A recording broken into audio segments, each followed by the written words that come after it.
Hello and welcome to the finals of Grand Prix Providence. Maria Bartholdi here in the booth with Marshall Sutcliffe, Team Peach Garden Oath on the right. Owen Turtenwald, William Huey Jensen, and Reed Duke versus Andrew Baeckstrom, Martin Juza, and Corey Burkhart. Let's kick things off with Andrew Baeckstrom versus Owen Turtenwald. Andrew Baeckstrom off to a fast start here with a skittering Heartstopper. Yeah, he's got a black-white Vampires deck with 4 copies of Deacon of the Anointed Deacon. And he's really trying to leverage that in the late game. In the meantime, Owen Turtenwald is on blue-black, and it is control. Desperate Castaways to play here for Owen, which has got to be what he wanted to see coming out of the gates. He doesn't have a lot of creatures and not a lot of low drops either. Interestingly, Baeckstrom not going to offer the trade here for the Skittering Heartstopper. He feels like his late game's okay as well. Ruthless Knave hits the table for Owen Turtenwald. It's immediately going to be met with a Vanquish the Weak from Baeckstrom. See you later.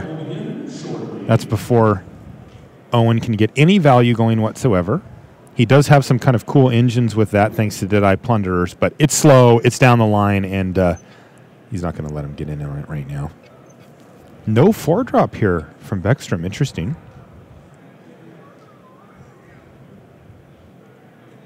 Priority back over to Owen. Plays a Swamp. Pirate's Prize is going to allow him to draw 2 cards, and he gets a treasure as well. Yeah, that does open up the attack possibility for the Desperate Castaways here. There it is, and Baeckstrom does offer the trade.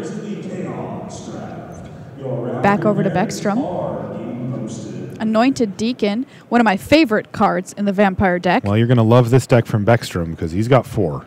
Are you serious? Yeah. Oh, yeah, he ain't playing around. At the beginning of combat on your turn, you may have target Vampire get +2/+0 until end of turn. That card is the truth. It does do a lot of work. It can do pretty good work just on its own because it can target itself and attack for 5, but it really does work with the 1/1 lifelink tokens that you see floating around because it makes them into real creatures that must be dealt with.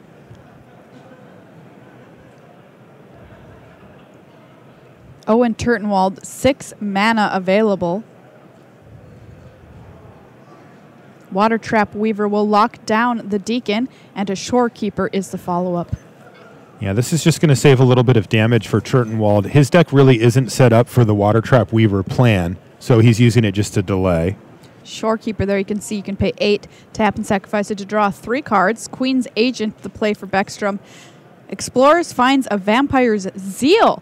Yeah, this is an interesting decision here for Baeckstrom because that does let the Anointed Deacon attack kind of with impunity, where even if there's some type of multi-block happening from whatever Owen plays this turn, it's very likely to be able to get through it.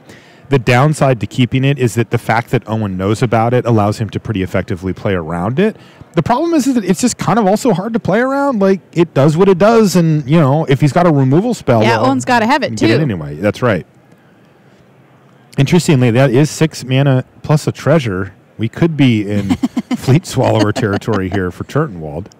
Well, Turtenwald's had some of the best of his deck showing up here. Deadeye Plunderers hits the table. Yeah, that is actually one of his best creatures, if not his best. Gets +1/+1 for each artifact you control. You can pay 4 to create a treasure, effectively pumping itself. Oh, and here is one of the best cards, full stop, in a Vampire's deck, Sanctum Seeker. Oh, yeah, this thing is a complete beating. Andrew's deck is going to be able to take advantage of this in a pretty reasonable way, though this is not the type of deck that can completely abuse it. He does have 1 copy of Call to the Feast in his deck, which is kind of the prime card to pair with it. Whenever a Vampire you control attacks, each opponent loses a life and you gain a life. We're going to see that happen right here as Andrew Baeckstrom swings in with the Anointed Deacon and the Queen's Agent. You know, he actually, I didn't see this when I was over there looking at their deck. He actually has a Queen's Commission also. So he is set up to go full token mode here as well and really make that Sanctum Seeker just a complete beating. He even has like a Skyblade of the Legion, which is a really nice combo with it. Yep. Duskborn Sky Marcher. He has one of those as well, which again is a nice combo with the Sanctum Seeker. Well, it looks like Baeckstrom has been able to pull together, at least from the looks of it right now, a pretty good version of the White-Black Vampires deck. You ideally want a little bit more early drops in this deck as well, but it looks like, taking a look at his deck list here, that he does have access to tools like Queen's Commission, like Calls of the Feast, that really make the best use of cards like Sanctum Seeker and Anointed Deacon. His deck's very good. It is. I went over and looked, and I'm like, yeah, you kind of did it. He also has some removal. He has a Walk the Plank in his deck. Oh, nice. Which can do good work. There's that Vampire Zeal. We saw. Taking down the Dead Eye Plunderers. Baeckstrom's just gaining a ton of life here as well. Yeah, so it looks like Owen just says, well, just got to suck it up. Trade off my 5-drop for your 1-mana combat trick. Never feels good to do that. Result here from table B and C. Reed Duke manages to pick up the first game versus Corey Burkhart. Meanwhile, Martin Yuza picking up game 1 against William Jensen. And there is a Heartless Pillage from Owen. Target opponent discards 2 cards.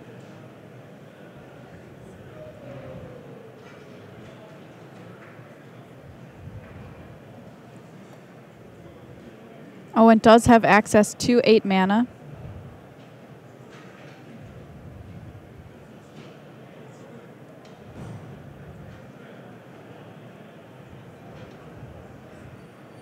Yeah, you can see the boot of a conquistador, or perhaps, I'm not sure. Yeah, that's what I would say. Stepping right on the arm of a merfolk. That would not feel good. It'd be about 2 cards bad, I'd guess. All he hit was the plains, though.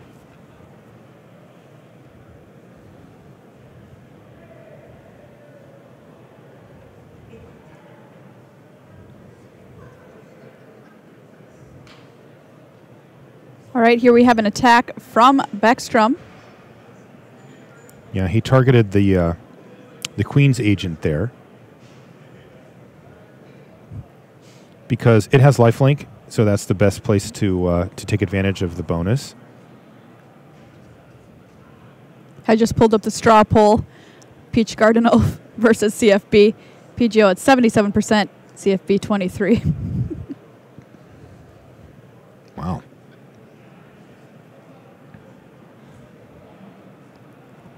Owen Turtenwald blocking with the Headwater Sentries and that Water Trap Weaver on the Sanctum Seeker. A relatively safe block there for Owen to get the Sanctum Seeker off the battlefield. It is interesting that Andrew let him kill the Sanctum Seeker, though, and given that he has a really nice follow-up with a Skymarch Bloodletter, which is a consistent 3 in the air if you have the Sanctum Seeker down. Prosperous Pirates is the play for Owen, now netting himself 3 treasure total. There's a look at the Bloodletter 2/2 flyer. When it enters the battlefield, target opponent loses 1 life and you gain a life. And like you mentioned earlier in the match, the Anointed Deacon, just a great pair with that Bloodletter. Owen Turtenwald on 1. Yeah, that's the good news, of course, from that attack from Andrew, is that he is just trying to end this game as soon as possible. That's why he was willing to effectively throw away the Sanctum Seeker. I mean, he traded it off for that Weaver, which is, not the trade that you want to make, but that also put Owen to 2. Then he played the Skymarch Bloodletter, which put him to 1, and it's also a lethal threat in the air. And right now Owen Turtenwald has to have something, and it can't be a bounce spell. Like, that's probably just game. Yeah, here comes the Bloodletter from Baeckstrom. The one thing that he could have... Oh! Crushing Canopy. In the main. But Baeckstrom does not care. Deathless Ancient, the follow-up, a 4/4 flyer that just won't die. Yeah, if Turtenwald can kill it here, he may be able to keep it off the battlefield for a while, but it's a tough kill. He needs to find... he's just dead. Owen will scoop them up. Game 1 goes to Andrew Baeckstrom. This is a bad matchup for Turtenwald in the sense that Andrew Baeckstrom's deck is just better. It's just came together better for him.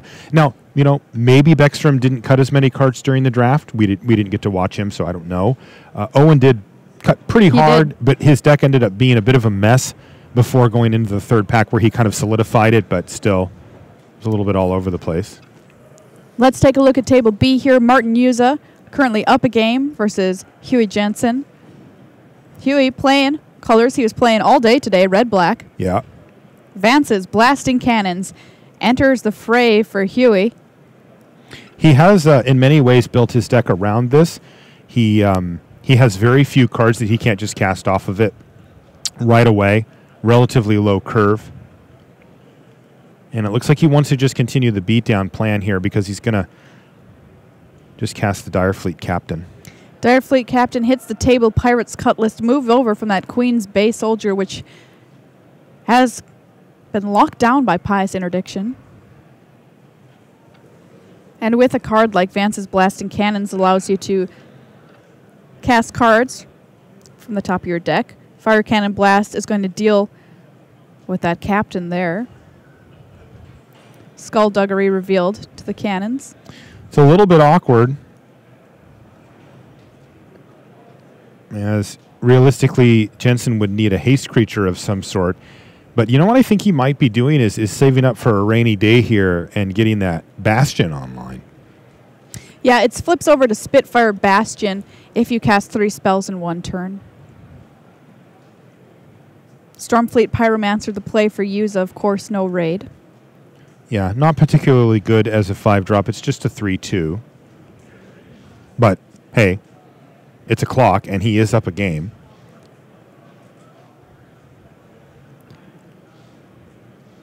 I believe that's a rigging runner there. It is. It's one of Jensen's weaker spells, but it does work well with the Pirate's Cutlass, as it has first strike.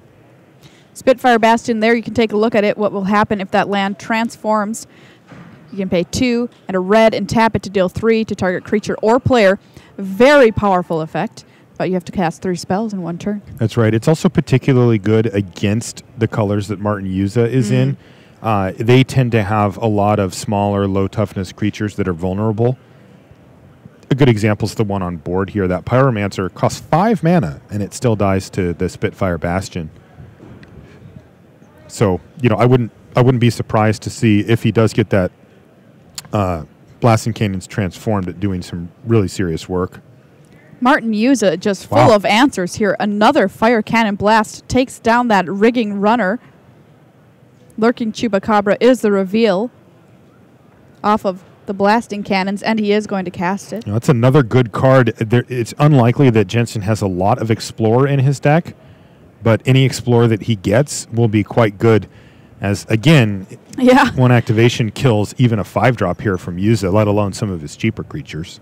Deadeye Tormentor is the follow-up play from Huey. No raid, no discard for Juza. Yeah, he decided just to run it out rather than keep it in his hand and try to attack with the Chupacabra next turn. I think that Jensen knows that at 8 life, he could be in some serious trouble. Somehow Juza, though, has a lot of cards in hand. He sure does. 5 or something? One of them is a Vampire Zeal.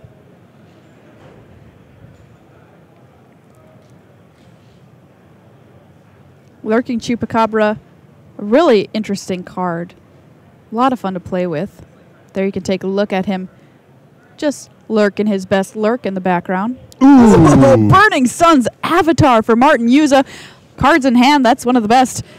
Deals 3 to the Chupacabra, 3 to Huey's face, and it's just a 6/6. Yeah, that Burning Sun's Avatar, I think, is Juza's just best card full stop in his deck.